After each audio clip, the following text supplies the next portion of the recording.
I'm Brian Yocono with political reporter Phil Hirshckorn. Phil, you have followed Graham Platner for months now. 10 months. You have done one-on-one interviews with him. You've attended a number of his town halls.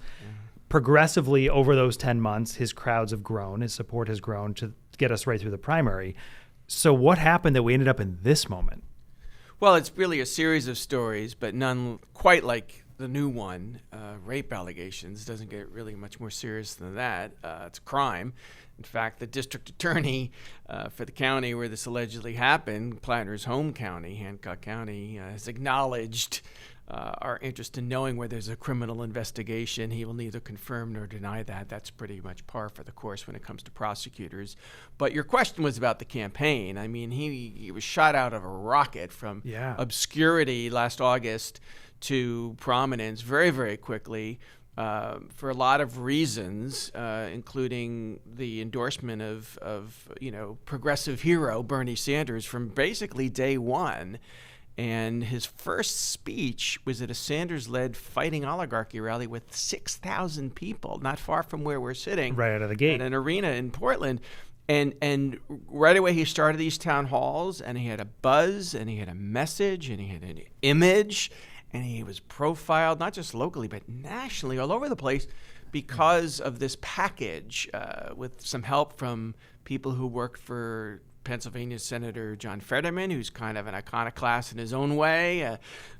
New York City Mayor Zohran Mamdani, who became a superstar and vanquished some better-known people himself in his run for that Democratic nomination, and now mayor. So he had a lot going for him right at the start, and as you mentioned, the crowds. I don't think tremendous numbers. Hundreds of people. Gymnasiums, high school auditoriums. VFW halls, everyone was packed. Every seat was full. And he held room only. a tremendous number of I think them. 85 is the running total, maybe 86 to by draw now. that crowd every time. Right, and it was, sometimes 600 people. Someone like Senator Elizabeth Warren from Massachusetts would come, 1,200 people. I mean, it's really been extraordinary, and really connecting with people. His message of income inequality and the system's broken, and people were either nodding or applauding most of the time at the town halls that I went to. And through many of those, they knew about the previous scandals that have come up for him. Right. There were a couple bumps in this road to prominence and getting the nomination. The first was in October of last year when there was a two-pronged negative stories back to back. The first was this tattoo that he had. Actually, I'm getting it backwards. The first was the Reddit posts.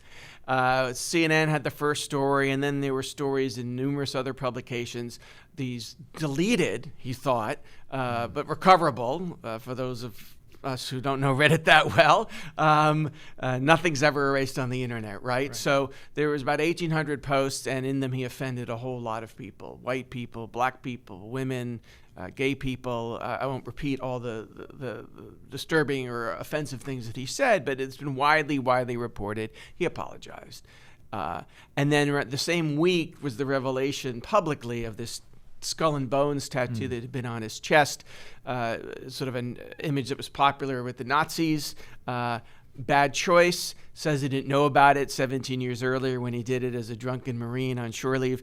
A lot of people don't believe that, but that's been his story, and he stuck to it, and he got it covered up. So people who really don't like Platner since then have referred to him as the guy with the Nazi tattoo. And the Reddit posts kept getting revisited, including by us, because there were more that you would discover that you hadn't seen before. Someone would bring them to your attention. So he did get through that with a bit of, a scar, if you will. And it was fairly smooth sailing, even though people would bring these up again. The crowds kept coming. Yeah, they kept showing Janet up. Mills, our governor, our two-term governor, could not really knock him off stride. Actually suspended her campaign 40 days before the primary. Couldn't raise nearly as much money as he did. And even did a TV ad attacking him for one of those Reddit posts, probably the most infamous one, where he seemed to make light of sexual assault in the military and otherwise, and women on TV reading his Multiple words. women. Right? And Questions about how effective those ads were, since Janet Mills didn't move that much in the polls and quit the race. But he got almost all the way to the June 9th primary without another blemish. But in the closing weeks, there were two more negative stories. One was about sexting, sexually explicit text messages to women who are not his wife, but after he got married. The Wall Street Journal and the New York Times had dual stories on that on a Saturday in May. And then about 4 or 5 days later, the New York Times had a story about him treating ex-girlfriends roughly. Particularly, there was one ex-girlfriend, not the one who makes the rape allegation now, though she is mentioned in that article in a very vague, small way.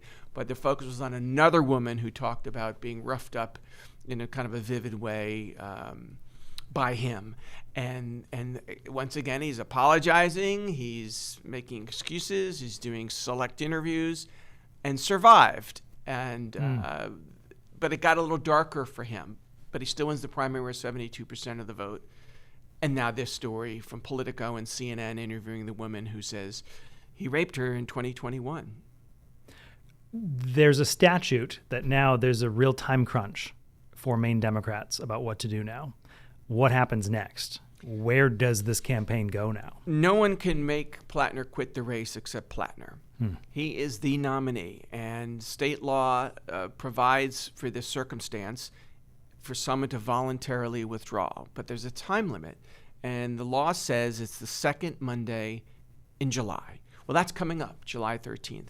And should he withdraw on his own volition, the party, and the law doesn't say how, but it says a party committee will have a process to replace him. And they'll have 2 weeks to do that, which would be July 27th. No one knows what that is. A lot of people are talking about it. We understand Maine Democrats are meeting about it. What should we do if he withdraws? Could be a mini convention. One of the prospective candidates who's interested has suggested we should have debates. 2 weeks, not a lot of time.